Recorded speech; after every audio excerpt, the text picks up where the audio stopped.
CCM oye! Viva vijana, viva vijana Shumata! Ninawasalimu kwa jina la Jamhuri ya Muungano wa Tanzania. Jina langu Rehema Sombi Omari, makamu mwenyekiti wa Umoja wa Vijana wa Chama cha Mapinduzi Taifa.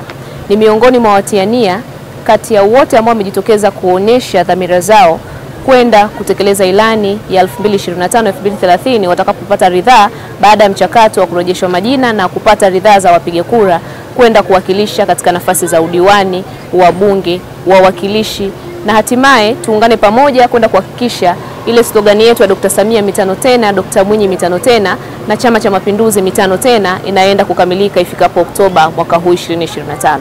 Imekuwa ni historia kubwa sana siku ya leo kwangu, kwa sababu tangu mchakato uanze wa kuchukua fomu na kurejesha tarehe 28 ya mwezi wa 6 mwaka huu nilichukua mapema sana, lakini kuchukua fomu ni jambo moja, kurejesha ni jambo lingine, lakini uchaguzi ni mchakato. Na muomba Mwenyezi Mungu namna ambavyo nilitanguliza bismillahi basi ikafanyike wepesi ili ndoto nilokuwa nayo mwaka 2020 ikatimie mwaka huu 2025. Historia inaonyesha 2020 nilithubutu pia katika nafasi hii, lakini kadari Mwenyezi Mungu alikadiria niendelee kuokwa na ile tanuri, na niwahakikishie heshima ambayo niliipata nimeendelea kukwiva katika kuisimamia ilani ya Chama cha Mapinduzi. Lakini sisi kama Chama cha Mapinduzi ni wamiliki wa duka, wale wauza duka ni serikali. Sasa tunaenda kule ili mwisho wa siku tukatunge sheria ambazo zitawalinda sana vijana ambao sisi ndo tunaomba dhamana kwa upande huo.